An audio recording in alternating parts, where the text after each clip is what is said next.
Muy buenas tardes a todos. Nuevamente, gracias por estar presente y participar de estos temas de webinar que gracias a la coordinación con la Federación de Madereros de Colombia estamos compartiendo las experiencias de este país hermano y de estas empresas en el tema del manejo y la gestión de plantaciones. Quiero agradecer a Claudia Rivero de la empresa Duratex que está compartiendo con nosotros su experiencia el día de hoy y nuevamente a todos por estar presente y aprovechar toda esta información para la mejora de las acciones en la gestión de plantaciones en Cajamarca y en otras partes del país. Gracias y Claudia, bienvenida. Muchas gracias, Jessica. Bien, sin más preámbulos, pasamos a la exposición. Buenas prácticas en control de incendios forestales a cargo de Claudia Rivera Zuleta. Claudia, bienvenida. Claudia es ingeniera forestal de la Universidad Nacional de Colombia, sede Medellín, especialista en gestión de proyectos, con experiencia en manejo de plantaciones forestales comerciales. Se ha preparado en gestión del riesgo por incendios de la cobertura vegetal. Es profesora del curso Silvicultura de Plantaciones Forestales de la Universidad Nacional de Colombia. Lideró el grupo gestor que puso en marcha el programa de protección forestal en Colombia para el periodo 2017-2019. Coordina actualmente el área de silvicultura en la compañía Tablemac Duratex desde el año 2013. Adelante, Claudia, bienvenida. Bueno, buenas tardes para todos.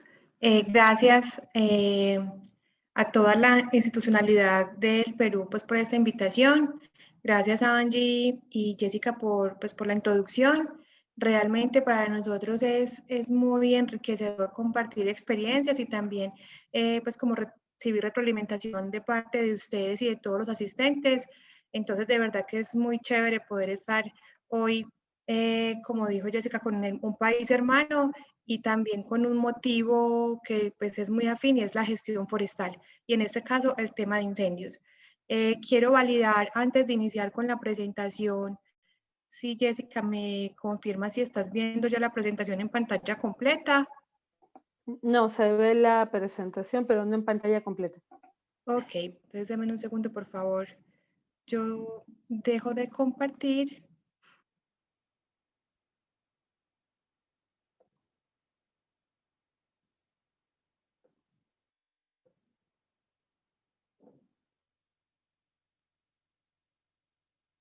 Bueno, no me quiere. Voy a cerrar cositas que tengo por acá para ver si es eso que no me quiere dejar. Ahora sí, me confirman por favor si ya la están viendo en pantalla completa. Listo, súper. Entonces, como lo mencionaron al principio, yo trabajo para la compañía Duratex. Antes nos llamábamos Tablemac. Tenemos una gestión forestal enmarcada en el manejo del género Pinus y Eucaliptus. Y como compañía somos parte de la Asociación Maderera de Colombia, que se llama Fede Maderas, y pues también agradecemos mucho a ellos la invitación para realizar estos webinars en conjunto con el CITE Madera del Perú y pues también puntualmente con el gobierno regional de Cajamarca. Entonces, vamos a iniciar con unos temas muy generales en el tema de gestión del fuego y ya pues poco a poco nos iremos entrando en prácticas de control y de prevención como tal. Para iniciar, quiero compartirles este video. Y este es un tema del que todos debemos y tenemos que estar hablando. Los daños por los incendios forestales en Australia son incalculables. 25 personas han muerto y millones de animales resultaron afectados. La ayuda aún es insuficiente.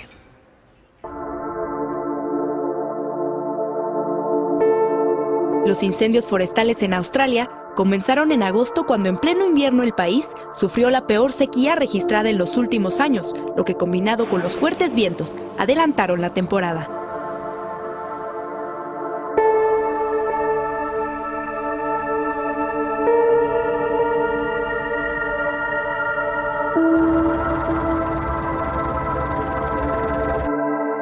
A principios de septiembre, el fuego ya había consumido cerca de 500,000 hectáreas en Nueva Gales del Sur, el estado más afectado. En octubre las llamas se extendieron a otros estados como Queensland y Victoria, en donde actualmente un centenar de incendios continúan activos.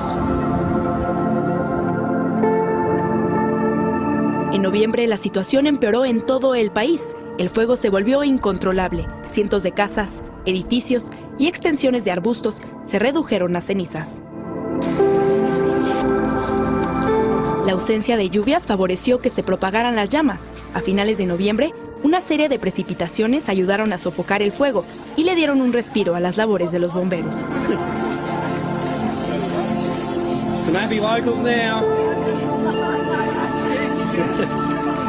Sin embargo, en diciembre llegó la temporada de verano y las temperaturas se comenzaron a elevar.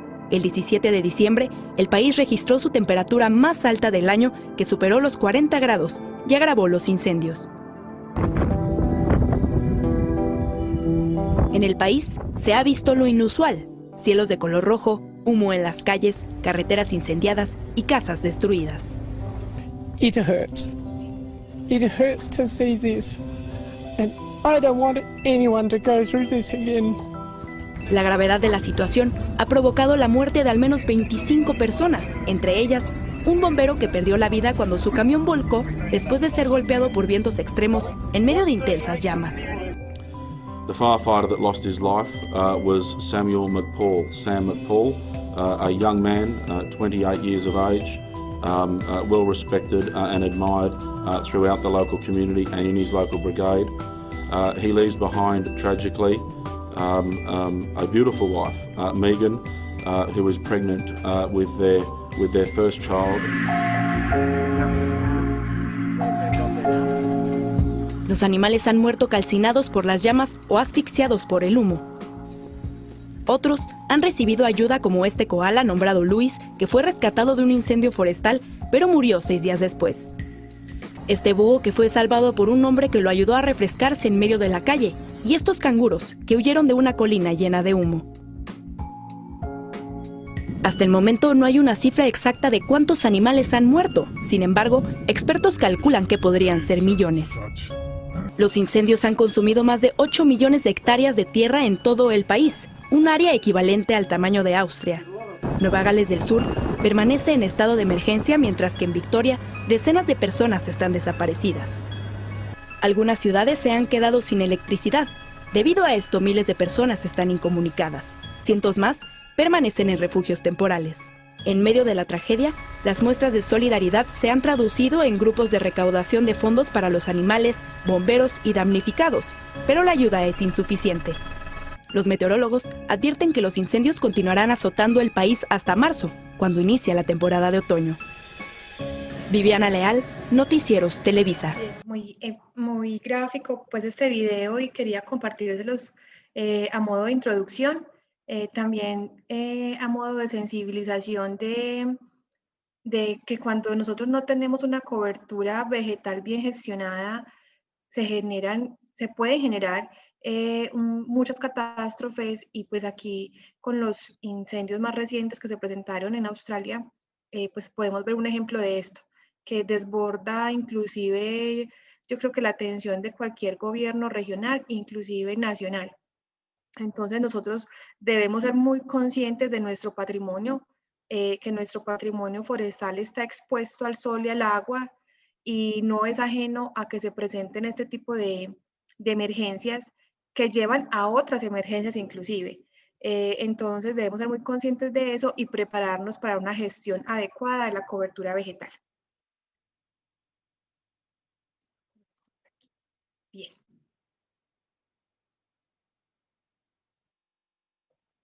Entonces, para entrar en materia, es importante saber qué es el fuego.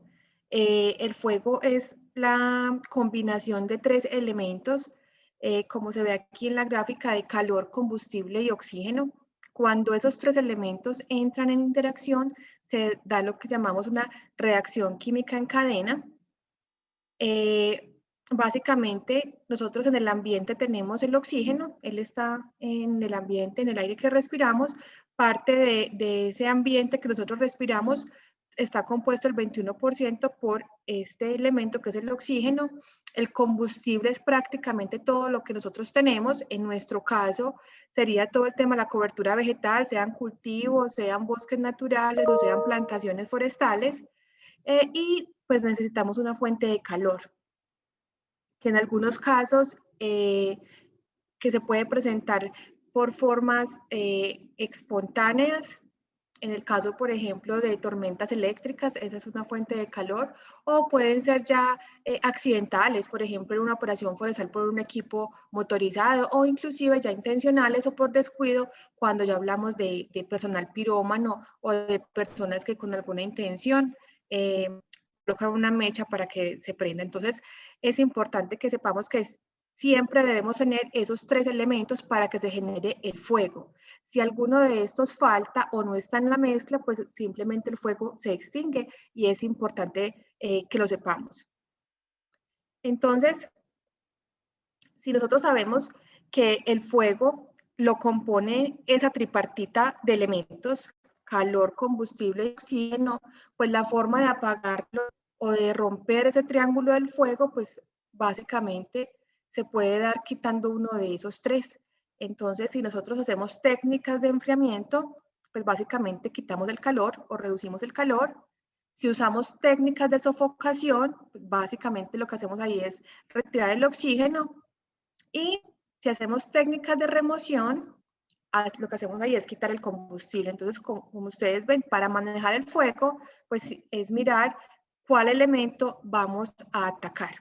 Y esa es la forma de romper ese triángulo y como ende, pues también terminar un incendio en el caso tal. Acá hay una clasificación, esto es a modo general de los tipos de fuego. Hay fuegos tipo A, B, C, D y K, y básicamente lo que me dice qué tipo de fuego es el material combustible.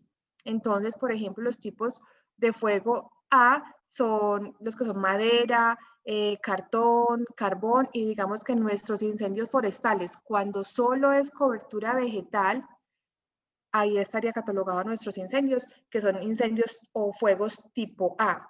Ya hay otro tipo de incendios y de fuegos cuando se mezclan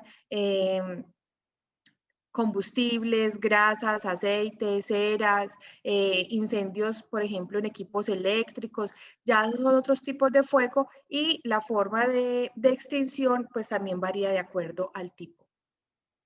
Aquí para homologar un poquito de criterios, y es que en el mundo existen, por decirlo así, 3 clases de incendios. Hay incendios estructurales, y es como donde siempre nos imaginamos a los bomberos en este tipo de incendios. Como ustedes logran ver aquí, pues puede haber algo de material vegetal, pero pues el fuerte es infraestructura, mampostería, son de fácil acceso para los camiones de los bomberos, la indumentaria que usan los cuerpos de bomberos es distinta a los elementos de protección personal y a la indumentaria que se usa en un incendio forestal o de la cobertura vegetal. Entonces es bien importante saber que hay regiones en el mundo donde un cuerpo de bomberos atiende incendios estructurales en incendios de la cobertura vegetal, como hay otros lugares, por ejemplo en México y en la parte de California, donde hay cuerpos de bomberos para la parte estructural y hay cuerpos de bomberos para la parte forestal y son llamados así bomberos forestales. Entonces, esta imagen que traigo acá es más para explicar esa diferencia con los incendios de la cobertura vegetal que ya vamos a ver más adelante y que estos pues son incendios estructurales. Acá esto ya es un incendio forestal o de la cobertura vegetal. Recientemente se viene cambiando ese término de incendios forestales porque pues realmente es una gestión de la cobertura, independiente si es forestal, si es plantación, si es una especie nativa, si es una especie introducida, si es un cultivo agrícola, realmente es una cobertura vegetal. Entonces, ahí también hago esa aclaración y es que recientemente se viene introduciendo ese nuevo término de cambiar incendio forestal por incendios de la cobertura vegetal. Aquí ustedes pueden ver, a diferencia de la imagen anterior, que los bomberos tienen un equipo mucho más liviano. No tienen muchas veces mangueras de extinción ni carros contra incendios, porque pues el acceso a estos sitios no siempre es con vías, y eso hace que el equipo de combate a un incendio forestal sea mucho más liviano y por ende ahí se está haciendo algo de permisividad en la gestión del riesgo, porque al ser equipos mucho más livianos, aunque son especializados, son menos resistentes al fuego. Y pues realmente los bomberos acá sufren bastante fatiga, inclusive pues pueden sufrir algunas quemaduras porque no son tan resistentes al fuego como los usados en los incendios estructurales, como pueden ver acá. Y ahora viene un concepto muy nuevo que se llaman incendios de interfaz. Esos incendios de interfaz es una mezcla urbano-forestal y es cuando nosotros tenemos un incendio que se genera en la parte forestal o en la cobertura vegetal y que empieza ya a mezclar mampostería, infraestructura, y eso ya los llama incendios de interfaz. Y tenemos que poner mucho cuidado. No tengo mucho conocimiento de la región de Cajamarca en el Perú, pero aquí en Colombia, nosotros donde tenemos la mayor parte de las áreas plantadas es en la región andina, y la región andina colombiana alberga cerca del 90% de la población. Entonces, aquí ustedes pueden ver de que nosotros cada vez tenemos más gente involucrada cerca o viviendo cerca a nuestras plantaciones o la cobertura forestal, y esto puede generar incendios de interfaz urbano-forestal, que también eso es un concepto relativamente nuevo. Aquí pues una imagen de un incendio de la cobertura vegetal, y aquí esto es en Veracruz, Chile, y es como este incendio que ustedes ven aquí que se genera en la parte forestal, él fue progresando hasta que toda esta ciudad se vio involucrada en él. Entonces, en la gestión del riesgo, no solamente debemos pensar en nuestra parte forestal, en el patrimonio y cuánto hemos invertido en esos pinitos y si nos va a dar la madera o no, también hay que tener en cuenta una metodología de gestión del riesgo que nos permita involucrar a todos los actores y stakeholders que estén cercanas a nuestra operación forestal y a nuestro proyecto como tal. Aquí está la evolución de lo que entonces llamamos nosotros los incendios forestales. Hablamos de la primera generación de incendios que se dio más o menos en los años 60, que eran fuegos en bosques o en cultivos. Ya después, entre los años 70 y 80, hablábamos de los incendios forestales de segunda generación, donde decíamos que también se presentaban esos fuegos en las coberturas forestales. Sin embargo, eran sitios donde se acumulaba mucho combustible. Ese tipo de incendios donde se acumula mucho combustible se da casi que en las zonas templadas, donde no alcanza pues como a degradarse todo ese material que va cayendo al suelo, y eso se va generando una acumulación, una capa muy grande de combustible, y ahí es donde empieza a generar velocidad de propagación los incendios, y ahí los llamamos de segunda generación.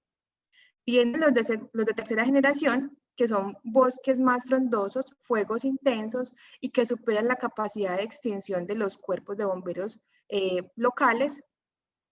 Y en el año 2000 se conoce el concepto de incendios de interfaz. Y ahí es cuando hablamos de los incendios de cuarta generación. Entonces, incendios de interfaz, que fue la imagen que les acabé de mostrar, donde está esa mezcla del urbano-rural, tenemos incendios de cuarta y quinta y sexta generación. Los de quinta generación es donde se registran diferentes focos simultáneos en una misma región, y son ya incendios que superan las 500 hectáreas. Ahí ya estamos hablando de incendios de quinta generación. Y los de sexta generación son incendios tan grandes que liberan tanta energía que ellos pueden modificar las condiciones meteorológicas de ese sitio, de ese entorno, y hace que se conviertan en incendios de comportamiento extremo. ¿Esto qué quiere decir? Por ejemplo, estamos en un lugar en el que la temperatura es de 30 grados centígrados, bastante ya caliente, donde la velocidad del viento en esa región normal es de 12 kilómetros por hora y la humedad relativa puede ser del 80%.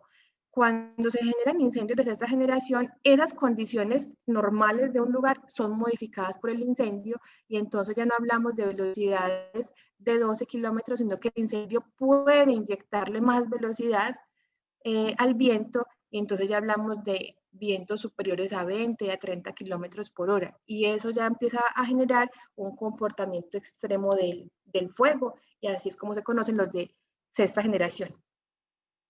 Que inclusive algunos expertos mencionan que esos incendios de sexta generación son los que también están muy influenciados por todo el tema de cambio climático.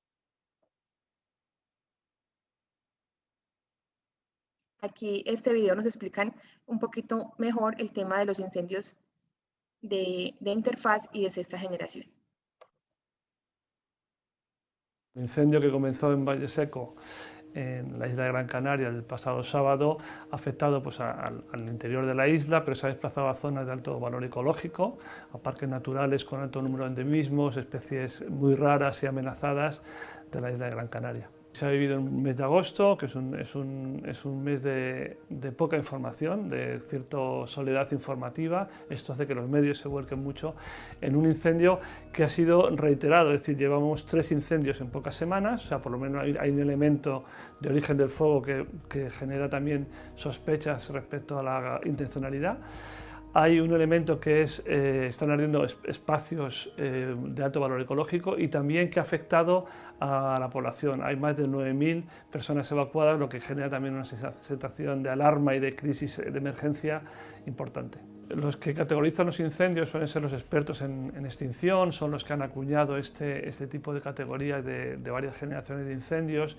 Ellos hablan de la sexta generación como incendios que tienen capacidad de cambiar las condiciones atmosféricas, de cambiar las corrientes, incluso hasta la troposfera, y por lo tanto situaciones como las que se han vivido en Australia, en California o en Portugal en 2017, creo que no se han dado en el incendio de Gran Canaria, pero en cualquier caso estamos ante un incendio que tiene unas consecuencias devastadoras para el territorio.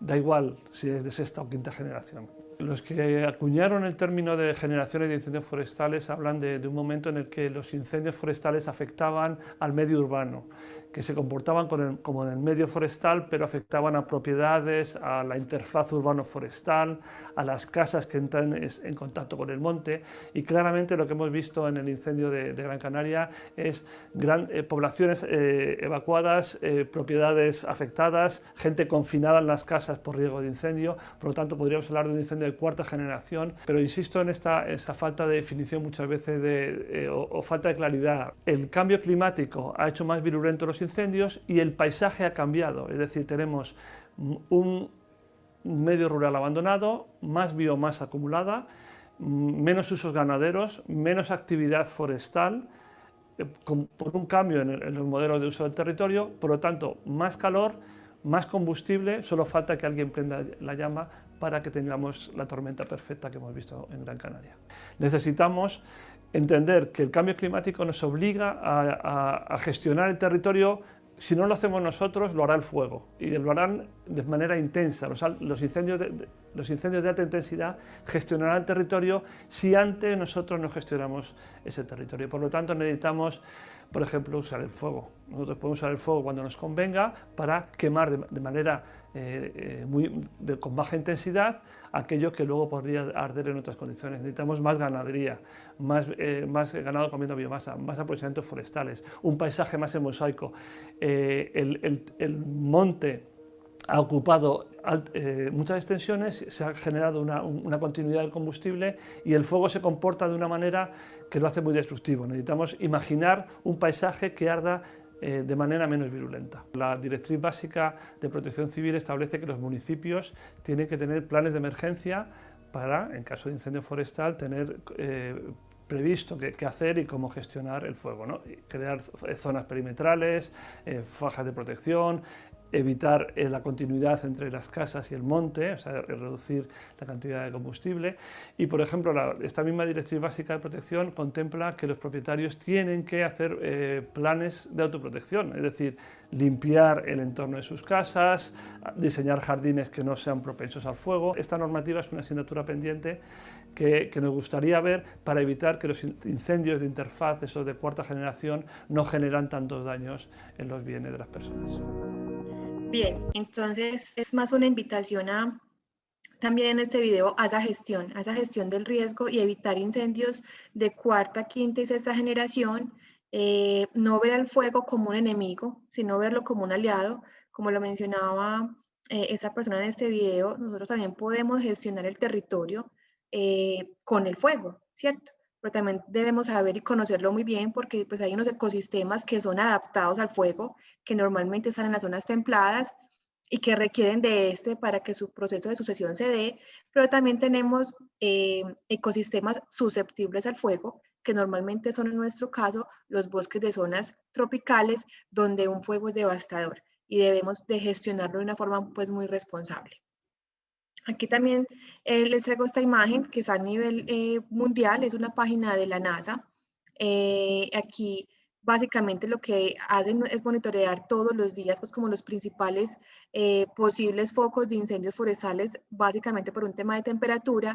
Y esta imagen que ustedes están viendo acá, pues yo la tomé este año de esa página en el mes de marzo, donde estábamos con unas temperaturas pues muy elevadas y ustedes ven, por ejemplo, Colombia aquí cómo estaba, parte de Brasil, África cómo estaba, y por ejemplo esta otra foto la tomé el día 8 de diciembre, y entonces ven cómo se va cambiando de acuerdo pues como a las condiciones medioambientales. Y también es una página pues como interesante de consulta para que ustedes tengan ahí como los principales focos que se puedan presentar y que gestionen como su territorio. Pues aquí vemos pues como toda la parte del Perú, pues como sin riesgos aparentemente, pero también puede ser por la época, ¿cierto? Entonces hay que mirar esto constantemente. Aquí pues privilegiados, muy pocos punticos rojos para el caso de ustedes.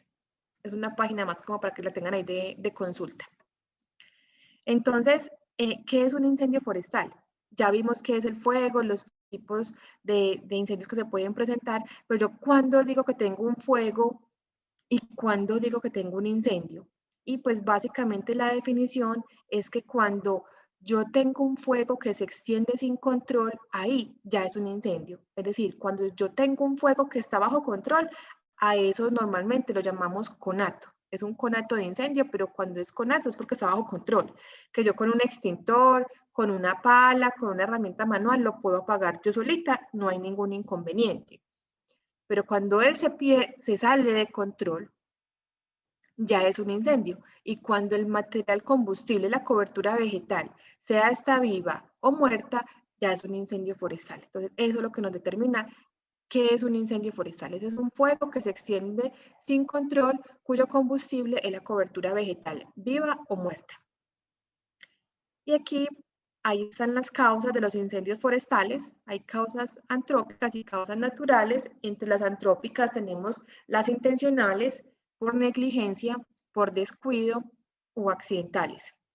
En Colombia se estima que el 95% de los incendios forestales son a causa del hombre. Mi pregunta es, y no sé, pues al final vamos a tener como un espacio para preguntas y más como para intercambiar experiencias, ¿cuál es el porcentaje de incendios de causas antrópicas en el Perú? Porque eso también es un dato importante para la gestión. Vamos a gestionar entonces más el tema de la formación, de la capacitación, en el tema cultural, si el porcentaje es alto de causas de incendios de forma antrópica, o si son de causas naturales, pues las estrategias deben ser distintas. Entonces, esa estadística es importante conocerla para el territorio que cada uno de nosotros gestionamos. Entre las causas que son intencionales,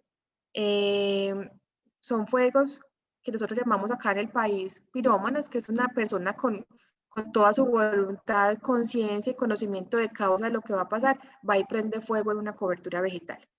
Cuando hablamos de causas por negligencia, son más causados igual por personas, pero con un descuido. Aquí podemos encontrar, por ejemplo, una persona que quería expandir su frontera agrícola y estaba quemando arbences, y este fuego sale de control y quema otras áreas naturales que no quería. Entonces ahí es más por negligencia. Aquí tenemos algunos casos: quema para ampliar la frontera agrícola, quema para preparar terrenos para la agricultura, quemas de pastos, quemas para preparar terrenos para urbanizar y quemas para eliminar desechos y productos de la actividad forestal. Algunas actividades en el manejo forestal que, por ejemplo, cuando hacemos podas, se recomienda recoger todo ese material de las podas, básicamente cuando ese material puede ser un punto atractivo para insectos plaga, y se recomienda quemarlos. Entonces ahí hay que tener mucho cuidado a la hora de hacer esas quemas de los residuos de la cosecha o del manejo forestal, para que no escatimemos en medidas para que ese fuego no salga de control. Si se sale de control, ahí hablaríamos que causamos un incendio forestal por negligencia en nuestras operaciones. Aquí pues como algunos ejemplos ya más fotográficos: quemas para expandir la frontera agrícola, para cultivos, quemas de residuos de basura, y aquí pues por ejemplo hay unos residuos vegetales aparentemente de una poda. Por descuido, entonces, este tipo de incendio se genera cuando una persona hace uso del fuego sin tener en cuenta las consecuencias que este puede generar con sus acciones. Aquí tenemos ejemplos, por ejemplo, de fumadores, personas que usan fogatas cuando se van de camping, o aquí en el país se usa mucho en las épocas de verano irnos para los ríos, bañarnos y hacer allí pues como alimentos. Y de pronto cuando terminamos, entonces no apagamos bien las brasas y eso se nos genera en un incendio. Manejo de pólvora, o también pues el manejo de prácticas militares, juego de niños con fuego, cacería y globos de mecha. Aquí también en el país hay una cultura, pues en mi modo de ver las cosas, un poquito ignorante, y es que usamos unos globos en diciembre que son globos de mecha, y yo digo que esto es como rifar un incendio, porque al elevar estos globos, ellos van con una mecha impregnada de combustible, va encendida, eso por la temperatura el globo se eleva, y normalmente las corrientes de aire van a las zonas vegetales y allí caen esos globos prendidos y lo que hacen es prender la cobertura vegetal. Aquí se han hecho muchas campañas al respecto, pero no han sido suficientes, porque aún es una práctica muy común en diciembre de que se usen los globos de mecha, y normalmente nuestra temporada de incendios son en el mes de enero, de diciembre y enero, y la principal causa es esta, los globos que se usan en diciembre para las fiestas. En causas accidentales, entonces son eventos que generan un desprendimiento de energía, esta da lugar a la combustión y finalmente se genera pues el incendio, pero no se tenía la intención como tal de generarlo. Aquí están, por ejemplo, caídas de líneas eléctricas, del tendido eléctrico o efectos de máquinas. Igual son causas que se las suman al hombre, pues porque realmente las líneas eléctricas las colocó el hombre, y pues la maquinaria en campo pues también la llevó el hombre, entonces también son catalogadas como causas antrópicas. En las naturales, entonces son perturbaciones que se generan principalmente por la acción de fenómenos naturales sobre el bosque. Aquí nosotros tenemos básicamente dos, que son tormentas eléctricas y erupciones volcánicas. Son como las dos más frecuentes que se pueden dar. Aquí ya son más un tema de efectos. ¿Qué puede pasar después de que se da un incendio forestal? Entonces, efectos en el suelo, pérdida de la materia orgánica, desestabilización y disgregación de los agregados del suelo, material sólido se elimina porque él queda muy suelto, y entonces ya por procesos de viento o de escorrentía podemos tener una pérdida del material del suelo. Aquí, erosión, pérdida de la meso y entomofauna del suelo que está allí. Encostramiento, eso normalmente se da en incendios que son de días. Normalmente cuando un incendio es de duración corta, durante el mismo día no se genera ese tipo de efectos, pero cuando son incendios de mucha intensidad y que son de muchos días, se genera ese tipo de encostramiento en el suelo, y eso casi que queda como una capa impermeable y no permite que cuando llegan los eventos de lluvia se tenga una buena infiltración, y ahí es donde se dan los procesos de erosión, porque todo ese material empieza a lavarse. Aquí escorrentía y lixiviación y arrastre de sedimentos, acá pues lo vemos fácilmente. También eso se da porque en los eventos de lluvia ya ese sitio no tiene una cobertura vegetal que gestione el ciclo del agua. Entonces una gota de agua que antes caía en la copa de un árbol y demoraba un tiempo en hacer todo su transporte por las ramas, las raíces, hacer la infiltración y luego ir a los cauces de agua. Aquí no, aquí una gota de lluvia pues va directamente al suelo, muchas veces por esa capa cerosa que se genera no se da una buena infiltración y lo que hacemos es tener eventos de escorrentía superficial. Y pues aquí lo mencionaba también, se reduce la capacidad de infiltración. En el aire hay también bastantes efectos, hay gases tóxicos y material particulado. En el agua, esos materiales de escorrentía que veíamos antes, adicional a los eventos cuando se genera el incendio, por efecto de viento llegan cenizas y eso puede afectar los cuerpos de agua, inclusive mortalidad, pues como para la biodiversidad que está allí en esos sitios porque no están acostumbrados, pues primero a recibir esos sedimentos y segundo, normalmente las cenizas hace que la población o la fauna de los ríos o de los mares pues se vea afectada con los incendios. Y pues ese es un efecto que pocos como que conocemos y es que los incendios forestales también generan inundaciones. Entonces no sé, bueno, pero ¿cómo va a ser? Fuego y agua ahí junticos. Y esto es básicamente porque cuenca arriba, cuando se genera el incendio, dañamos todo ese paisaje, no hay una buena regulación del ciclo hidrológico y cuando llega la época de lluvias, no se hace una buena gestión de este recurso, no hay una buena capacidad de infiltración, todo lo que vimos en las diapositivas anteriores, y lo que hacemos es que toda el agua va rápidamente a la cuenca y aguas abajo pues se generan inundaciones.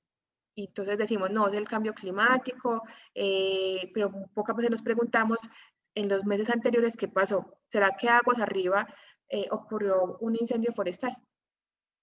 Es posible. También efectos en la biodiversidad, pues, obviamente cambios en la composición florística, en la estructura horizontal y vertical.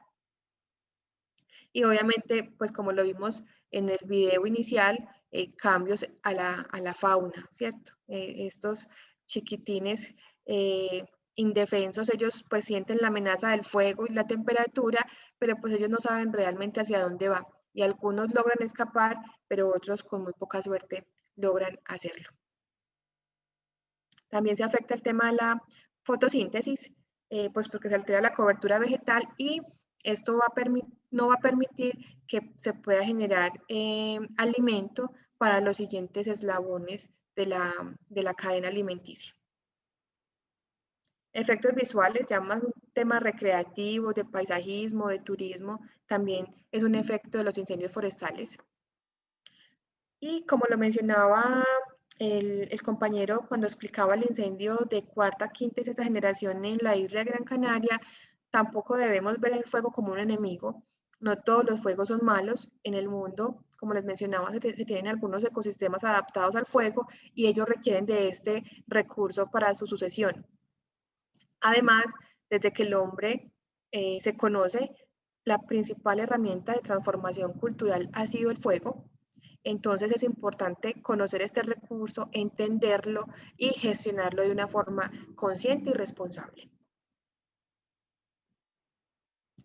Bueno, aquí el tema del fuego, los incendios forestales, lo que hablábamos al principio, es importante. Todo fuego tiene esa tripartita, calor, combustible y oxígeno.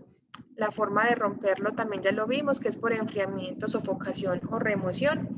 Y aquí, ya en la parte forestal, es cómo se da la transferencia de calor. Entonces, nosotros podemos tener transferencia de calor por radiación, que básicamente es que yo tengo un fuego que inició en este punto. Yo voy a prender aquí el cursorcito. Yo tengo un fuego que inició en este punto, empieza por radiación a deshidratarme horizontalmente los combustibles que están cercanos hasta que una pavesa o un desprendimiento de luz, pues eso se ha deshidratado y básicamente también va a prender fuego allí, y eso se llama transferencia del calor por radiación. Por convección es que los humos calientes empiezan a ascender y también se genera deshidratación, y aquí también se puede generar un foco o un punto caliente de ese incendio. Entonces se llama transferencia del calor por convección. Y por conducción es cuando pues yo pongo dos combustibles, uno que está prendido y otro que no, pues básicamente por contacto él va a prender. Eso es lo que vemos, por ejemplo, en los asados, cuando usamos el carbón, es que hay una transferencia del calor por conducción, porque nosotros empezamos como a colocar el carbón que está prendidito y encima le vamos colocando el que está apagado para que por contacto se transfiera el calor. Entonces, esas son las tres formas de transferencia del calor: radiación, convección y conducción. En los incendios forestales, todo es de a tres. También se llama algo que es la gran triada, y es los factores ambientales que influyen en el comportamiento de ese fuego. Aquí está la definición, dice que son factores que influyen en la propagación del incendio, y son la topografía, el tiempo atmosférico y el combustible. Esos están relacionados y dicha interrelación se conoce como la gran triada. Entonces, aquí en el tema tema atmosférico está lo que es la temperatura, la humedad, el viento, básicamente esos tres: temperatura, humedad y viento. Ese tiempo atmosférico me va a determinar cómo mi fuego se me va a comportar. En el tema de combustibles, también hay clasificaciones en combustibles finos, en combustibles gruesos. Entonces hablamos si es un combustible fino, cuando hablamos de pronto de cultivos agrícolas como maíz, algodón, donde el material puede ser más herbáceo, o hablamos de combustibles gruesos cuando hablamos más de un tema forestal, donde tenemos material leñoso de porte mediano a grande. Y topografía, también hay muchas clasificaciones en el tema de topografía, pues pueden ser sitios planos, ondulados, colinados o bastante escarpados, y a medida que la pendiente va aumentando la topografía y entre más irregular esa sea, pues va a ser más extremo el comportamiento de ese fuego. Entonces, a esto lo conocemos como la gran triada: topografía, tiempo atmosférico y combustible. Esa mezcla de la gran triada, cuando hablamos puntualmente del tiempo atmosférico en los incendios forestales, los que hemos trabajado en combate, les llamamos la ley de los 30. Entonces, cuando nosotros hablamos de que tenemos más de 30 grados de temperatura, menos de 30% en la humedad relativa del ambiente y vientos con mayores a 30 kilómetros por hora, ahí estamos hablando de que esos incendios son de comportamiento extremo. Y este tipo de factores son los que dan a los incendios de cuarta, quinta y sexta generación, donde el mismo incendio determina casi que sus condiciones ambientales, meteorológicas, perdón. Entonces, a esos incendios inclusive no es posible hacer un combate directo con las llamas, sino que debemos hacer unos métodos indirectos, alejarnos y hacer otro tipo de extinción. Pero es súper importante, cuando se cumple la ley de los 30, yo no puedo tener el personal operativo en campo haciendo combate de un incendio, porque el riesgo de que, de que esa brigada, de que esa cuadrilla se me queme es bastante alta. Aquí está la forma que se dan los incendios. También son tres, hay formas circulares. Esta circular se da en sitios planos con una vegetación homogénea. Entonces, por ejemplo, hablamos de cultivos de caña en sitios planos. Entonces, si aquí en la mitad donde está esa bolita inicia el incendio, el fuego, él se va a ir expandiendo de forma igual para todas las partes. Entonces, él va como creciendo de forma homogénea. Este puede ser esa misma topografía, un sitio plano, una cobertura homogénea, un cultivo. Sin embargo, aquí él tiene la presencia del viento. Entonces, cuando aquí no hay viento, aquí sí lo hay, entonces hacia donde está la dirección del viento, el incendio empieza a crecer. Entonces aquí venció para este ladito, entonces hacia este lado crece el incendio, y luego hacia acá y así. Entonces eso me lo determina. Y aquí lo mismo, son sitios donde el viento me determina hacia dónde van las llamas. En los incendios forestales, que yo me imagino, no conozco Cajamarca, pero tengo entendido que ustedes están más en la parte de serranía y es como donde inicia ahí en el Perú la cordillera de los Andes. Nosotros estamos en medio de 3 cordilleras y la topografía es bastante irregular, escarpada, hay muchos sitios con muchas pendientes. Aquí se dan incendios de forma irregular y son ese tipo de incendios. Entonces, aquí empieza el incendio y la vegetación me va determinando hacia dónde va a ir direccionándose el incendio en conjunto con el viento. Entonces, por ejemplo, aquí inició y si aquí vemos se quedó una isla. ¿Por qué se quedó esta isla ahí? Seguramente era un material que estaba muy húmedo, no alcanzó a deshidratarse. Entonces el incendio prefiere venirse por lo que puede consumir más fácil. Lo mismo por acá. Entonces puede ser que aquí la vegetación estaba más deshidratada, entonces el incendio avanzó hacia este lado, pero acá no. Entonces este tipo de incendios son los más complejos porque tienen topografía irregular, cobertura también heterogénea y el viento puede ir hacia cualquier lado y entonces tienen formas irregulares. La lectura de las partes del incendio siempre se debe hacer de frente al incendio. Así como estamos en este caso nosotros enfrente de los computadores, asimismo debemos leer los incendios, de frente al incendio, nunca dándole la espalda, porque eso puede crear confusión en los equipos de combate y podemos dar una indicación errada. Y pues normalmente el combate de incendios se hace por medio la comunicación es por medio de radios, entonces debe ser la comunicación supremamente clara. Entonces, en las partes del incendio está todo lo que es el borde, que es esto, a lo que, mirándolo de frente, mi mano derecha es el flanco derecho y mi mano izquierda es el flanco izquierdo.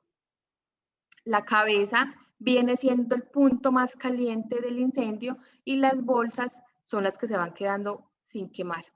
De por acá.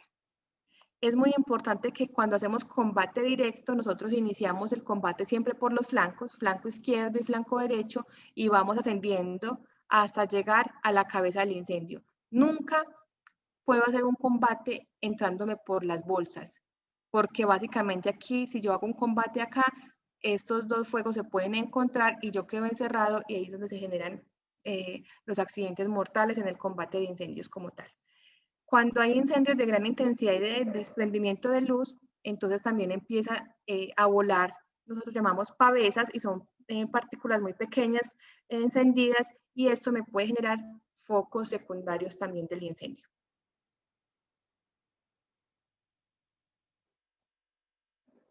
Bueno, entonces ya sabemos las formas de los incendios que pueden ser circulares, elípticas o irregulares y también tenemos 3 formas de incendios o 3 tipos de incendio mejor. Tenemos los incendios que son subterráneos, que se van por las raicillas. Esos incendios son muy comunes en ecosistemas tipo páramo. Cuando los ecosistemas tipo páramo están en época de verano, todo lo que es como esos colchones de musgo donde se almacenaba el agua se seca y se van los incendios por debajo de ese mantillo. Son de los incendios más complicados de controlar porque no tienen llamas. No vemos las llamas. Cuando uno menos piensa, en algún lugar sale un humito y sabemos que por ahí van las raíces prendidas, pero no vemos las llamas, entonces es poco fácil identificar a dónde va el incendio. Tenemos los más comunes, que son los incendios superficiales, y es básicamente que se van por toda la superficie del suelo. Y tenemos los incendios copa a copa, que pues como bien lo dice, pues se va por la copa de los árboles. Normalmente esos incendios los provocan inicialmente los incendios superficiales, es decir, de un superficial, por lo que hablábamos ahorita de las formas de transferencia del calor, pues básicamente puedo pasar a un incendio copa a copa. O inclusive para el caso de los pinos, entiendo que ustedes allá tienen una gestión más con el género pinos. Ustedes saben que para gestionar pues como un fuste de buena calidad, nosotros hacemos podas, entonces hablamos de una primera poda, segunda poda, y en algunos casos hasta de una tercera poda cuando hablamos para sacar madera tipo acerrío. Pero también hay un tema importante con las podas y es que cuando hacemos poda, eliminamos la continuidad vertical del combustible. Entonces, si nosotros tenemos una plantación de pino bien gestionada, con podas adecuadas y se presenta un incendio superficial, pues esperamos que el incendio se vaya superficial, que la corteza de los árboles mengue un poquito y que eso contenga como ese calor y que el cambio no sea afectado, pero realmente la plantación se puede recuperar, a diferencia de que si se nos va copa a copa. Si se nos va copa a copa, ya cuando llegue afecta por mucho tiempo los meristemos apicales, pocas veces se puede recuperar la plantación. Entonces ahí hay otra utilidad de las podas, obviamente para calidad de la madera, pero también para evitar incendios forestales tipo copa a copa. Bueno, aquí ya entonces eso era como para ambientarnos un poquitico en términos de terminología. Aquí ya vamos a hablar de las prácticas, que es como mandamos pues como la invitación a este webinar. Entonces, en buenas prácticas en control de incendios forestales, tenemos obviamente primero actividades de prevención. Es mucho más económico prevenir que controlar. Entonces, aquí hay algunas actividades para mitigar los riesgos por incendios forestales. Y lo primero que tenemos que hablar cuando hablamos de prevención es que nosotros debemos de identificar prioridades de protección. ¿Y por qué prioridades de protección? Porque los recursos son limitados y nosotros no podemos decir que tenemos millones de soles o millones de pesos colombianos o millones de dólares para hacer gestión por incendios forestales en todo el patrimonio. Nosotros debemos de identificar cuáles puntos son más susceptibles a un incendio, más frecuente que se pueda dar, y pues hacia allá yo debo de destinar mis recursos, por eso llamamos prioridad de protección. También debemos identificar el establecimiento de fajas de protección de cualquier tipo de infraestructura o material combustible que represente riesgo. Debemos de protegerlos. En el video del incendio de Gran Canaria, ahí mencionaban, por ejemplo, que el dueño de una finca, el dueño de un cultivo, debe gestionar eso y evitar que el fuego llegue a esos sitios, ¿cierto? Entonces, nosotros como propietarios, pues debemos de gestionar esas fajas de protección. Reducción del material combustible. Si yo tengo un bosque con una carga de combustible muy grande, pues de pronto hacer una quema prescrita, una quema controlada para bajar esa carga y pues de esa forma evitar que si llegara a ocurrir un incendio, que sea lo menos virulento posible. Monitoreo de áreas y alertas tempranas, formación al personal y apoyo institucional. Entonces, esas son pues como las actividades en prevención. Entrando ya en materia en cada una de ellas, entonces la prioridad de protección, nosotros debemos de evaluar la amenaza, la vulnerabilidad y el daño potencial. En el tema de amenaza, esto refiere al estudio de variables que propician el incendio, que propicia el inicio de los incendios forestales, tales como qué tantas personas tengo en la zona urbana, actividades agropecuarias que usen el fuego, caminos que, por ejemplo, para el turismo, entonces sabemos que hay mucho tránsito de personas por esos lugares y eso puede llevarme a aumentar la amenaza por el riesgo de incendio. Entonces, eso es lo que me determina como este patrón. Análisis de vulnerabilidad se refiere más a temas ambientales, características de los combustibles, lo que hablamos ahora, si son finos, si son pesados, a las condiciones del terreno. Básicamente aquí está pues como la gestión de la gran triada que hablamos, tiempo atmosférico, combustible y topografía. Y aquí el análisis del daño potencial es que yo debo determinar para mí que es como un ranking de qué es lo que yo más debo proteger. Entonces, para el caso de los que gestionamos plantaciones forestales, ¿yo qué debo proteger mejor? ¿Una plantación recién establecida o una plantación que ya está cerca al turno? Entonces uno dirá, no, pues yo voy a gestionar la que está cerca al turno porque pues si se me incendia esa plantación, pues voy a perder todo el tiempo y el recurso invertido. Pero, pues como les mostraba ahorita en las formas de los incendios, esa plantación se puede salvar en caso de que llegue un incendio allá, porque es un material grueso, que va a demorar para arder, de que la misma corteza le genera cierta protección. En cambio, un lote que tengamos recién establecido, pues si se nos prende, se perdió todo, porque no hay forma de que la corteza proteja, de tener algunas podas, aún no, porque la plantación está muy joven. Entonces, eso también se evalúa en análisis o daño potencial. Y en nuestro caso, pues si son plantaciones jóvenes, pues nosotros le damos prioridad a esos sitios. Acá hay una metodología que nosotros desarrollamos para eso, inclusive pues se las podemos compartir si alguno la desea, y es básicamente donde damos pues como unos puntajes a unas variables. Entonces, a ocurrencia histórica de incendios en un lugar particular, la densidad de población cercana, densidad de caminos, área de plantación, y así vamos dándole un puntaje a cada cosita. En vulnerabilidad miramos daño histórico, topografía, resistencia al control, potencial de propagación, recursos de control, si tenemos una brigada para el control de incendios en ese sitio o no, o si hay un cuerpo de bomberos cercano, clima, accesibilidad terrestre, esto también me aumenta o me baja la vulnerabilidad, pues porque también es la forma en la que pueden llegar los recursos a apoyarme en caso de un incendio. Y en daño potencial, entonces determinamos el tipo, qué especie es, área plantada y altura de los árboles. Aquí donde yo les decía, a menor altura, por ejemplo, aquí la puntuación máxima es 16, pero entonces yo tengo una plantación recién establecida, le doy 16, porque se me puede quemar todo. Pero si tengo una plantación en el turno, que puede tener 30 metros de altura, pues básicamente le voy a dar 1, porque el riesgo de que se me pierda, de que se me dé un daño potencial, es más bajito. Cuando uno hace entonces esta metodología, pues se puede generar ese tipo de mapas, que son mapas de prioridad de protección.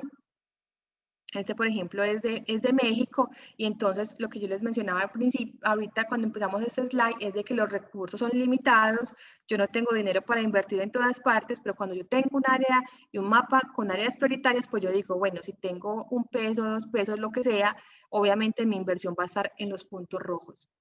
Ya tengo cobertura en los puntos rojos, entonces vamos a los amarillos, y así, de una forma progresiva, pero debemos tener un norte de qué lugares debemos invertir y intervenir primero. Y esto es como el primer ejercicio que todo administrador forestal debe realizar.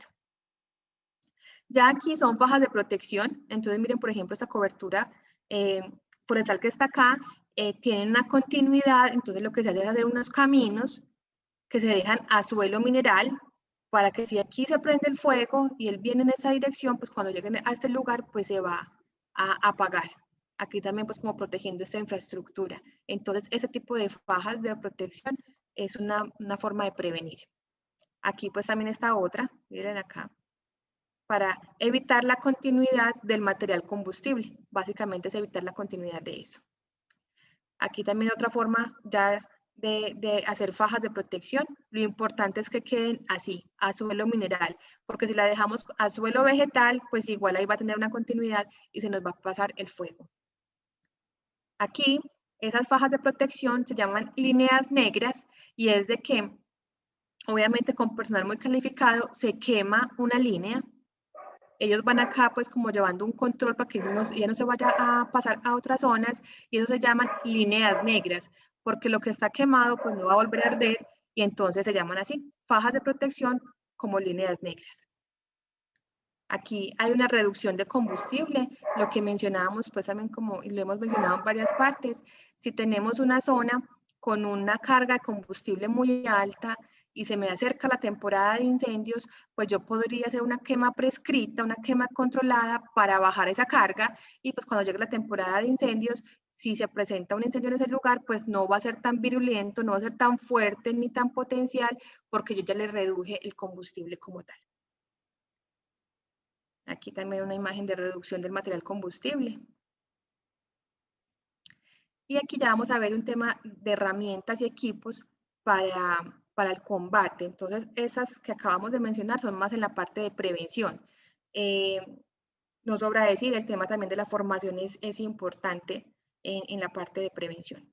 Entonces, en herramienta, equipos y elementos de protección personal, tenemos que las herramientas deben de cumplir 5 características: que sean productivas y eficientes, es decir, que se proporcione el máximo rendimiento con el mínimo de energía requerida por el bombero forestal, por el brigadista forestal o por el trabajador que esté apoyando las labores de extinción del incendio, que sean versátiles, es decir, que cumplan más de una función.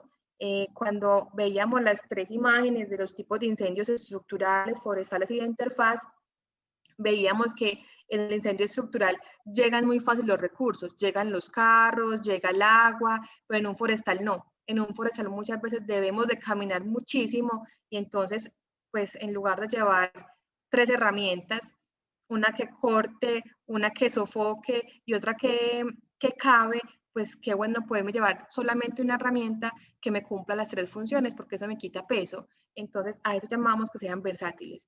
Que sean portátiles es que sean livianas y fáciles de transportar, que sean durables, es que pues no se quiebren fácilmente, que resistan. Imagínense una caminada de 2-3 horas para llegar al foco de un incendio y llegar y en la primera manipulación de la herramienta que esa se dañe, pues queda uno con las manos atadas porque no puede hacer mucho. Durables y que sean simples, que sean fáciles de operar, que si yo puedo tener una cuadrilla en campo que trabaje en, no sé, en labores de siembra, de poda, de fertilización o inclusive de aprovechamiento, pues que yo le dé una herramienta de combate para incendios forestales y pues que la entienda fácilmente y que sepa operarla. Aquí están las funciones. Entonces, miren, por ejemplo, un machete me cumple 2 funciones, me sirve para cortar y para raspar.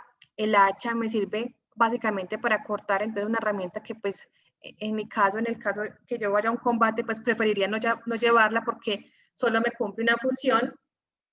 Y ya viene herramienta más especializada, por ejemplo, como los Pulaski, que cortan, raspan y cavan, los MacLeod también, el asadón también, o la asadoneta, no sé cómo la llamen ustedes allá en el Perú, pero para mí es también de las herramientas más usadas en el combate de incendios. La pala forestal, miren, esta pala forestal hace de todo. Corta, raspa, cava y sofoca el fuego. Rastrillo forestal, la herramienta combinada, batefuegos y bombas de espalda. Entonces son como las herramientas básicas para el combate de incendios forestales. Aquí ya pues una ilustración más gráfica. El machete pues sirve para cortar y cuando tenemos por ejemplo este material así como carbonizadito, entonces sirve también para rasparlo. El hacha pues solamente sirve para cortar. Aquí vemos por ejemplo el Pulaski, que ya vienen a ser herramientas combinadas. Aquí es un hacha y aquí es un pico. Entonces pues si yo necesito cortar uso este lado, pero si necesito cavar uso este. Entonces aquí pues se ve mucho mejor. Ya empiezan a ser herramientas más especializadas. El MacLeod, entonces por un lado es rastrillo, pero por el otro es asadón. Entonces también es pues mejor. El asadón es también muy chévere. Básicamente él sirve para raspar y para cavar. Esta pala forestal es yo creo que por la que todos nos peleamos en un incendio porque es una pala un poquito distinta a la de construcción y con estos filos corta y ella obviamente cava. Entonces cuando podemos cavar podemos coger tierra, arena, limo o arcilla y pues echarle encima al fuego y haríamos sofocación. La herramienta de corte nos sirve obviamente para hacer la calle cortafuegos y aquí tienen como una especie como de serruchito que también sirve para raspar. Entonces es la herramienta más completa para el combate de incendios. Ese es un rastrillo forestal.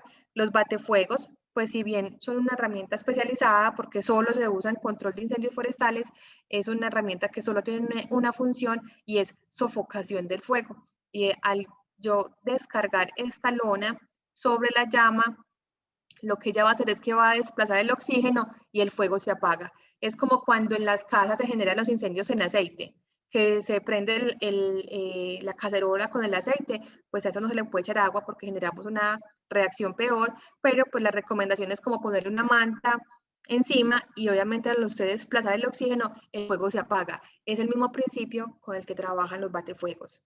Las mochilas o bombas de espalda, esto básicamente obviamente es para refrigeración, pero también son muy útiles para evitar focos secundarios. Cuando yo tengo acá un incendio y me vuela una pavesa a otro lugar, pues con una bomba de espalda yo la puedo apagar fácilmente.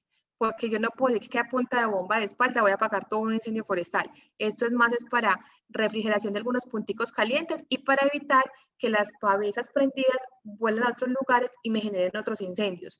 Esos focos secundarios yo los puedo apagar fácilmente con una bomba de espalda o para evitar la continuidad vertical del incendio. Si aquí tengo el fuego y por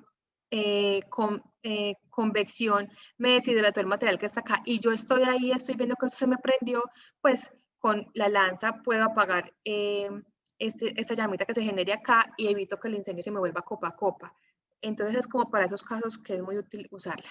Esta es una herramienta relativamente nueva, se viene usando en incendios hace aproximadamente unos 3-4 años y son sopladoras, con las que la gente usa en jardinería para recoger las hojas de los árboles, son sopladoras y lo que hace uno es que en todo el borde del incendio la pone para desplazar pues como el viento y el fuego. Aquí usted también le desplaza con esto el oxígeno y él se apaga.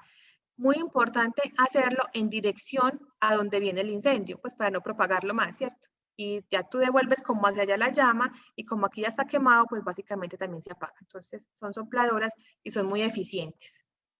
Los quemadores de goteo, que son estos, se usan mucho para quemas prescritas, para hacer las líneas negras. Esto debe ser manejado por personal con mucho conocimiento en la parte de incendios y también con mucho conocimiento en las condiciones meteorológicas del fuego y con las condiciones meteorológicas del sitio. Muy importante, porque si yo llego acá, por ejemplo, acá donde está esta persona, seguramente el incendio viene en esta dirección. Entonces, ¿qué hace el bombero forestal? Se le adelanta el incendio y prende otro fuego para que este se junte con el otro y ahí se apaga. Pero ¿qué pasa si este bombero forestal no tiene conocimiento de las condiciones medioambientales y resulta que la dirección del viento no va para allá, sino que va para allá? Entonces lo que hace es propagar más el incendio. Entonces es muy importante, o sea, es de mucha ayuda los quemadores de goteo, y a esto nosotros llamamos contrafuegos, pero pues también se requiere mucho conocimiento para poderlo realizar. Ya que hay equipos más especializados, que ya son motobombas, con unas piscinas portátiles para el transporte de agua, equipos aéreos, bambibuques, van con capacidades desde los casi 300 litros hasta casi 10 toneladas de carga de agua. Este tipo de herramientas es muy bueno para combatir incendios de comportamiento extremo, estos bambibuques. Aquí equipos aéreos también donde descargan agua con retardantes. Y aquí ya es cómo vamos nosotros al combate directo en un incendio forestal. Entonces, aquí es muy importante la protección del bombero o del brigadista o del personal de campo que apoye las labores de extinción, tener un casco tipo safari o con esas aleticas acá, por si hay algún material que se desprenda de algún árbol, pues esas aleticas lo rebotan y evita que le caiga pues como a la cara de la persona. Tener unas monogafas que no se empañen, aquí hay que hacer una inversión importante, y tener pues material ignífugo, normalmente Kevlar es el que más se usa, camisas manga largas en Kevlar y pantalón obviamente en Kevlar, que no sean de materiales sintéticos porque eso obviamente por la radiación empieza a generar ciertas quemaduras en el cuerpo del bombero. Entonces hablamos de casco, monogafas, la ropa, las botas en lo posible que sean de cuero y sin platinas, porque eso también genera cierto recalentamiento y puede quemar al bombero, guantes, y en algunos casos cuando se usan motosierras o guadañas, se debe usar tapaoídos, pero puntualmente pasa labor. Él cortó el árbol, se los debe quitar, pues porque si hay alguna instrucción de evacuación del sitio, pues él debe estar escuchando. Aquí ya es más teniendo nosotros previsto las herramientas, los equipos y los elementos de protección personal, es la capacitación al personal en los planes de contingencia. Normalmente tienen 5 fases, que es la detectar oportunamente el incendio. Una vez lo detectamos, entonces hacer el desplazamiento de las brigadas contra incendio para hacer el control. Nosotros llamamos de que el incendio está controlado cuando no vemos más llamas, pero pues todavía puede haber puntos calientes.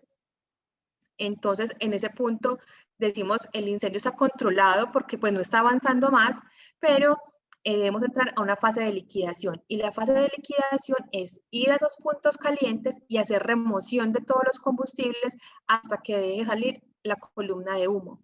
Cuando ya evaluamos toda el área del incendio y vemos que no hay más columnas de humo, decimos que el incendio está liquidado. Ahí entramos a la fase de desmovilización, hacemos inventario de personas y de equipos, volvemos al punto, a la caseta o al cuerpo de bomberos o pues al lugar que ustedes tengan destinado para encontrarse, el punto de encuentro como tal. se hace nuevamente el inventario de personas y equipos, se da por cerrada la operación y ya en los días siguientes se hace el análisis del incendio y la valoración de pérdidas y se inicia el proceso de recuperación. Entonces, a eso es lo que llamamos el procedimiento operativo y que todo el personal de campo debe conocerlo y obviamente el administrativo también, porque es cómo vamos a actuar en el caso de que se nos presente un incendio forestal. Aquí, pues más como un mensaje, y es que la recurrencia de incendios forestales, más el abandono del mundo rural, más el cambio climático, eso es lo que nos lleva a un desastre. Entonces, nosotros nos corresponde, pues obviamente el cambio climático también es de todos, pero yo creo que hay que gestionar mucho de no tener recurrencia y de no abandonar nuestro medio rural, de que hagamos una buena gestión de nuestras plantaciones o si ustedes tienen bosques nativos que también gestionan, entonces hay que trabajar en ellos para evitar ese tipo de desastres. Hay que recuperar entonces los espacios agroforestales. Necesitamos una cubierta vegetal bien gestionada. Y eso era lo que yo tenía como para compartir con ustedes. Yo ya quedo pues en manos de Angie, de Jessica y obviamente de todos ustedes los asistentes para dudas, inquietudes y también pues muy chévere si pueden compartir algunas experiencias de la gestión de incendios en su país.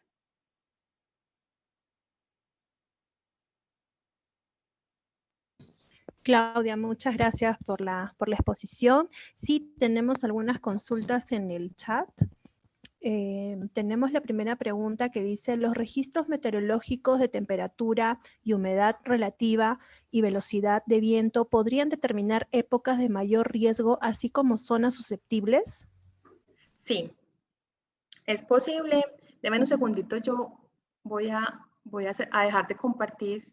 De pronto, ¿es posible ver a los participantes o no? Como para saber si me salgo de aquí y que sea como más interactiva como este espacio ya de preguntas.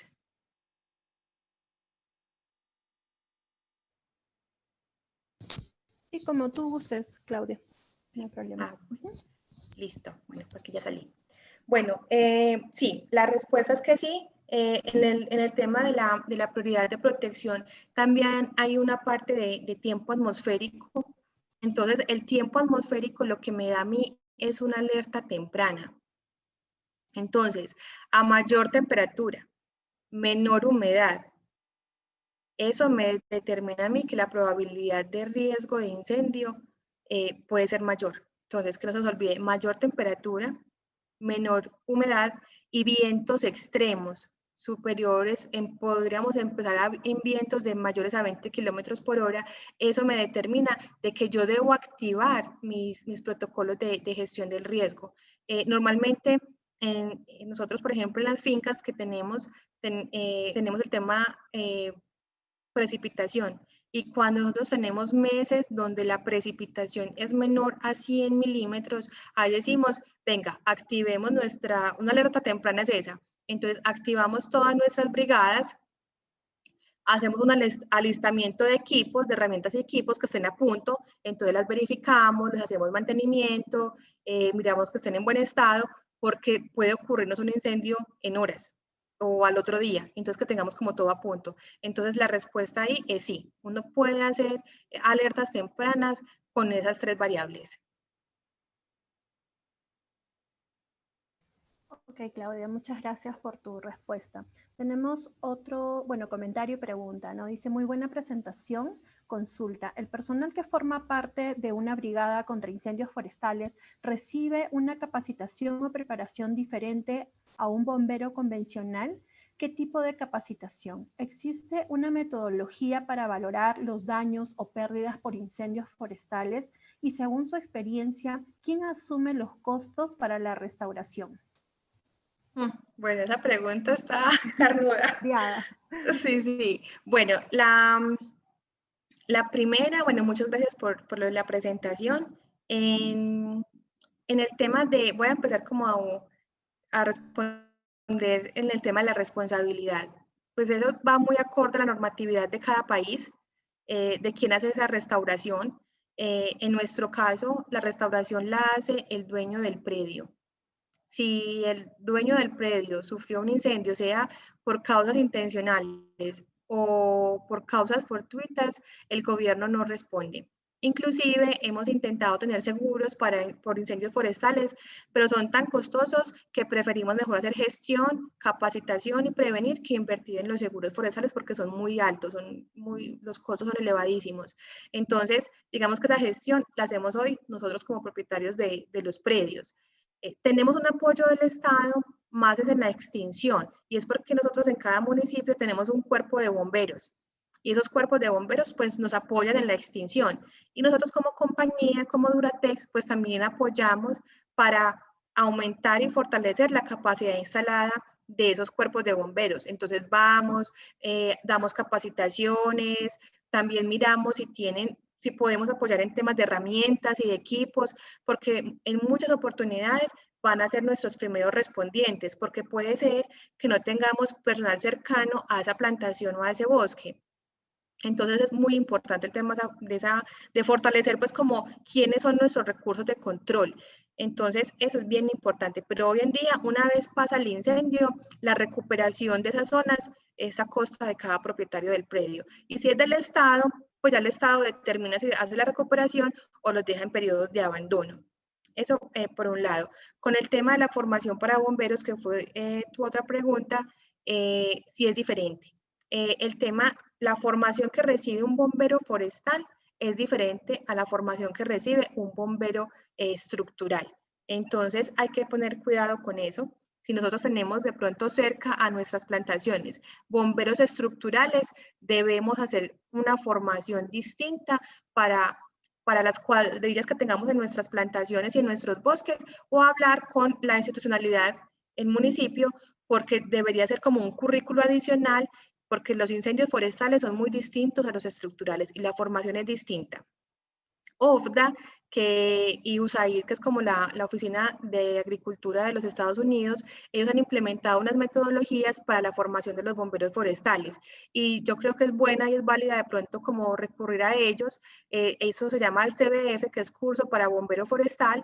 Tienen otro que se llama curso COPSIF, que es curso en operaciones por incendios forestales, que es un poquitico más especializado, y tienen otro curso que es el curso de manejo eficiente del agua en incendios forestales. Esos tres son súper chéveres, y yo creo que pues en el continente casi todos los países venimos trabajando con esa metodología OFDA, y es bien, bien interesante. Y lo bueno de OFDA es que es el lenguaje es muy coloquial y hace que pues lo entienda una persona que trabaja en una finca sembrando, fertilizando, pero también que lo entienda un administrador forestal o un gerente de una empresa.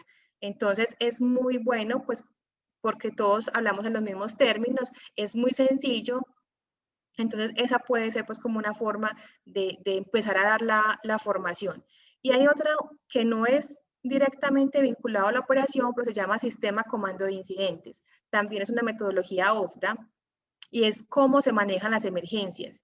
Y eso es bien importante. Y esa metodología de sistema comando de incidentes ya se maneja en todas las emergencias, sea por incendios forestales, sea por rescate, sea por inundación, sea por incendio estructural, por el que sea, pero la estructura es muy buena y es muy modular, entonces permite que tú pongas recursos o quites dependiendo de la emergencia que tengas, y ese también debe ser un curso básico para cualquier bombero forestal. No sé si de pronto se me escapó de alguna porque esa pregunta estaba muy carnuda. Gracias, Claudia. Sí, muy bien. Tenemos más consultas. Linda dice, ¿esto de la ley de los 30 es una regla que funcionaría para todos los incendios forestales? Sí. Inclusive esta ley de los 30 nació en las zonas templadas, por decirlo así, pero eso ha venido bajando a los trópicos. Cuando nosotros tenemos esa ley de los 30, estamos enfrentados a un comportamiento extremo del fuego. Estemos arriba en el Polo Sur, pues que yo sé que no se va a dar, pero es un extremo, pero podemos estar, por ejemplo, en Canadá, o podemos estar en Ecuador, que son dos sitios, o sea, o estamos en una zona templada o estamos en una zona tropical, pero cuando se da la ley de los 30, estamos ante un comportamiento extremo del fuego, y ahí por precaución debemos de retirar nuestras cuadrillas y hacer un combate indirecto, es decir, o me le adelanto al incendio y hago contrafuegos y calles, como lo vimos, o si tengo la oportunidad de tener apoyo aéreo, entonces me retiro del sitio y pido el apoyo aéreo para que este sea quien hace baje esa intensidad de la ley de los 30. Puede que no extinga el fuego del todo, pero sí que le baje la intensidad. Cuando ya se baje esa intensidad, ya no tenemos altas temperaturas o vemos que ya la velocidad del viento bajó, ahí ya puedo hacer un combate más directo con las llamas. Pero si no, pues desde mi observador, siempre que yo presente la ley de los 30, por precaución, yo debería retirar los equipos de combate directo.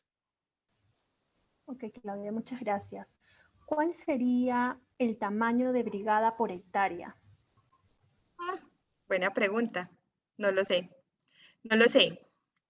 Por hectárea, no tenemos nosotros pues como catalogado. Lo que sí es que es importante que una brigada sea mínimo de 5 y máximo de 7 en personas. Entonces ahí no sabría decirle pues por hectárea, pero en el tema del sistema comando de incidentes se maneja ese concepto y es por el tema de alcance de control. Y es que un líder de una brigada o de una cuadrilla puede manejar muy bien a 5 y máximo 7. Cuando tenemos más personas de ahí, perdemos el alcance de control. Entonces ya es como mirar si esas 7 o 5 personas me dan cobertura, pero esa debería ser nuestra, pues como el número a tener. Ok, Claudia. Tenemos otra pregunta por aquí de Yanina, que dice excelente exposición, y su consulta es, ¿hay experiencias de contención de incendios mediante el uso de aguas almacenadas previamente en reservorios? Pero no entiendo. Si, o sea, si el agua evita que pase o es para tenerla ahí disponible para el combate del incendio. No sé si la persona pueda explicar un poquitico la pregunta. Janina, por favor, ¿podrías escribir la pregunta en el chat? ¿O podrías permitirle abrir su micrófono para que pueda comentar?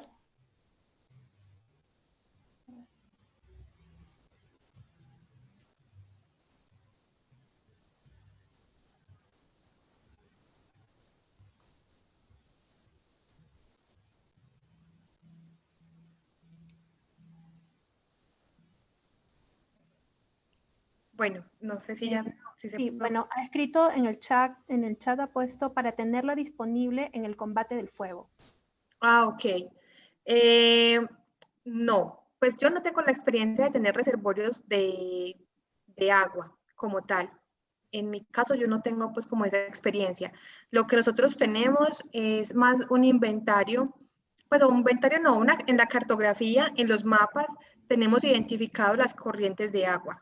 Entonces, lo que se podría implementar allí son equipos móviles que pues puede ser más eficiente hacer piscinas, que son con piscinas y con motobombas, y con el inventario de los cuerpos de agua y que estén georreferenciados e identificados en los mapas, pues tú puedes llegar al punto más cercano de una fuente de agua al incendio y de ahí colectar el agua, abastecer la piscina y de la piscina pues abastecer la motobomba y hacer la extinción del incendio. Puede ser más eficiente porque tú no sabes dónde se va a presentar el incendio. Entonces tendrías que tener reservorios de agua en todo tu patrimonio, o bueno, o en los puntos inclusive pues como de prioridad de protección alta, pero eso puede ser muy relativo porque también si el sitio tendrías que saber cuántos metros de manguera deberías tener. Entonces lo más fácil siempre en incendios forestales son equipos móviles que tú puedas llevar a cualquier sitio. En ese orden de ideas, pues yo sí he trabajado, pero más con piscinas artificiales, con motobombas y con tener una cartografía actualizada donde me permita mirar dónde tenemos fuentes hídricas, de donde podamos tomar el agua. Ok, Claudia, muchas gracias. ¿Cómo involucran a los pobladores en las gestiones de prevención de incendios o manejo de potenciales conatos? Listo. En el tema de la gestión de los vecinos tenemos como varias estrategias. Una, y para mí es la más importante y por donde yo creo que pues, se debe iniciar, y es esa caracterización de vecinos, del lindero. Entonces, en los mapas nosotros tenemos una base de datos por finca, quiénes son nuestros vecinos, y en los mapas los tenemos identificados. Entonces, al norte limitamos con Pepito Pérez, al sur con tal, al oeste, y en los mapas inclusive están los teléfonos de los propietarios y de los administradores de esos predios. Entonces, eso lo hacemos cada año. Vamos, hacemos un recorrido por todos los linderos, porque también pueden cambiar de propietarios. Hacemos una socialización del tema de incendios, de ser unos buenos vecinos, y ahí dejamos y cruzamos contactos de teléfono. Nosotros en 10 años que hemos tenido, nuestra pérdida por incendios forestales al año es de 0.04 hectáreas, o sea, es demasiado bajo. Pero también es porque los incendios que se nos han presentado es por la información oportuna casi siempre de los vecinos. Entonces a ellos hay que tenerlos como un aliado. Siempre son ellos los que nos avisan, miren, vamos a quemar, entonces para que estén pendientes en el lindero para que no se vaya a pasar. O también, si ellos ven el fuego porque están en el territorio, pues nos avisan de forma oportuna para hacer un control. Entonces esa es como la primera medida, hacer una caracterización de los vecinos con teléfonos, para poder tener una comunicación pues como muy fluida de ambos lados. La segunda que hacemos es con las comunidades locales. Entonces, cuando tenemos prioridad de protección alta en una comunidad, pues buscamos nosotros tenemos una figura que se llama Junta de Acción Comunal, y allí, entonces lo que hacemos es dar capacitación en prevención, básicamente. Cuando vemos que es muy recurrente, vamos a un siguiente paso y también damos capacitación en control. Pero es muy sencilla, eso es una capacitación pues que dura unas 3-4 horas con una actividad práctica también, y eso es lo que hacemos a nivel pues como local, ahí como en los caseríos y en las poblaciones más cercanas. Y la tercera acción que hacemos es con los cuerpos de bomberos de los municipios que les mencionaba, que ahí pues también vamos, identificamos qué recursos tienen, qué capacitaciones tienen, y pues si la compañía puede apoyarlos, pues también lo hacemos. Entonces son como tres actividades que hacemos con los vecinos. Excelente, Claudia. Tenemos más consultas. Dice, en Perú existe la costumbre de quemar pastizales en época de estiaje para atraer la lluvia y abonar el terreno con las cenizas producidas por el quemado. ¿Cómo podríamos concientizar y cambiar la manera de pensar de la gente del campo para evitar incendios forestales? Esto es muy recurrente aquí en Cajamarca, Claudia. Bueno, en mi país también, aquí también. Bueno, miren, ahí primero hay que entender un tema cultural. Y pues nuestro caso, entonces pues, yo les comparto el caso nuestro y pues miramos si es posible extrapolarlo allá. Y es que desde hace muchos años nuestros abuelos, pues, el personal que viene del campo, pues eran bosques, eran zonas con barbechos, con pues, arbences de muchos años. Entonces, para poder sembrar y expandir la frontera agrícola, pues ellos tumbaban y quemaban. ¿Qué pasa? De que como tenemos toda esa biomasa ahí, al convertirse en ceniza, esos son nutrientes para el siguiente cultivo que usted tenga ahí, sea un cultivo, sea un pasto, sea lo que sea, pues eso casi que es una fertilización, porque todas las cenizas están disponibles. Pero lo que hay que hacer entenderle a la gente del campo es que cuando tú quemas, ese cultivo que viene, que vas a sembrar, va a tener todo el potencial de crecimiento, pero él no va a ser capaz de recoger toda esa comida. Entonces, cuando empiezan los eventos de lluvia, toda la ceniza que el cultivo no fue capaz de coger, de asimilar, va a ir por escorrentía a los cuerpos de agua. Entonces, lo que estamos haciendo ahí es degradar el suelo, porque ya no va a estar, la siguiente generación del cultivo no va a ser tan rico, ni tan frondoso, ni tan grande, ni va a ser tan productivo, porque ya tuve un primer cultivo, obviamente, que se comió parte de las cenizas con los nutrientes, pero también gran parte fue perdido por lixiviación o inclusive por erosión, por el viento. Entonces, el siguiente cultivo cada vez va a ser menos productivo. Ahí yo creo que hay un tema, pues como para capacitar culturalmente a las personas, y es de que estamos degradando el suelo. Y que si bien ese cultivo, pues porque se ve, pues cuando se quema y el siguiente cultivo es hermoso, es muy productivo, pero el siguiente no lo es, y el siguiente menos.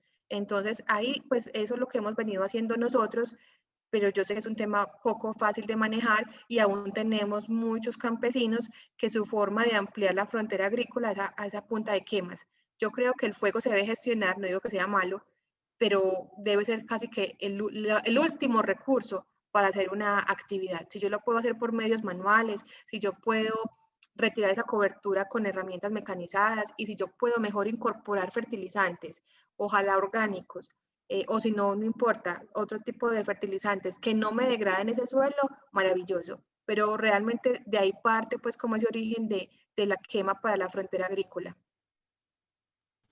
Gracias, Claudia.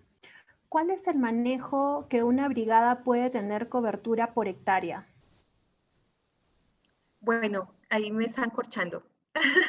No, Pero, esa es una pregunta mía, pero era, sí, o sea, ¿cuál es la capacidad que podría manejar una brigada de 5 o 7 personas, como ok, mencionaste, ajá. por una extensión, no necesariamente por una hectárea, quizás 10, 20, no sé cuánto es lo que tienes capacidad de movilizarte, ¿no? Sí, es que esa pregunta es poco fácil porque es que depende. Entonces depende, normalmente las brigadas no están activas todo el año, primero. Yo debería activar mis brigadas en la temporada de incendios, ¿cierto? Aquí muchas empresas lo que hacen es que las personas que trabajan en la parte de combate de incendios durante el resto del año salen otras actividades. Entonces trabajan en los viveros o trabajan en las actividades de siembra o de aprovechamiento, de mantenimiento, y cuando llega la temporada de incendios, pues digamos que son sacados de esas labores y están disponibles en caso de un incendio. Pero qué cantidad tener también depende de esa prioridad de protección, porque yo no sé si es un sitio donde se genera un incendio 2, 3 o 4 o 5 al mismo día. Si eso pasa en la temporada de incendios, pues estaríamos hablando que se requiere tener 5 cuadrillas para el combate de incendio, porque no podrían todas atender al mismo tiempo pues una cuadrilla atender 5 incendios. Entonces, eso también me determina qué cantidad debo gestionar de cuadrillas. Miren, yo creo, pues sí, estoy convencida, es porque aquí pues en Colombia, por ejemplo, los bomberos, los cuerpos de bomberos son un cuerpo de bomberos para todo un municipio, o sea, donde la población es gigante, donde las amenazas son muchas, donde las emergencias pueden ser o por incendio forestal o por incendio estructural o por accidente vehicular o por una... Entonces, miren que es un solo cuerpo de bomberos con una tripulación de 5 a 7 personas para atender muchas emergencias. Entonces, yo, pues una respuesta, pero como les digo, eso depende mucho de las condiciones del sitio, es que si ustedes tienen una cobertura forestal y están distribuidos por núcleos, pues por núcleos deberían de tener las cuadrillas. Si, por decir algo, yo tengo un núcleo forestal de 1000, 2000 hectáreas, ahí yo debería tener una cuadrilla. Pero si tengo otro núcleo forestal con 500 hectáreas y está completamente distante del otro, yo ahí evalúo. ¿Hay un cuerpo de bomberos cercano? Si hay un cuerpo de bomberos cercano, no le colocaría una cuadrilla, porque eso son, obviamente es una inversión, pero pues eso va al costo de la tonelada o de la madera que yo voy a sacar. Si tengo un recurso de control ahí, yo no le invierto a tener una cuadrilla, porque tengo un cuerpo de bomberos que me puede dar la mano. Pero si no la tengo, si no tengo el cuerpo de bomberos, así tenga un núcleo con 500, 700 hectáreas, ahí también colocaría una cuadrilla para gestionar ese riesgo. Yo sé que mi respuesta puede ser muy ambigua, pero de verdad que no tengo pues como una receta para decirles, ustedes deben de tener una cuadrilla por incendio cada 500 o cada 600 hectáreas. No la tengo, la verdad. Ok, Claudia. Tenemos la última pregunta. ¿Existe una base de costos diarios por brigada contra incendios? Yo no la tengo.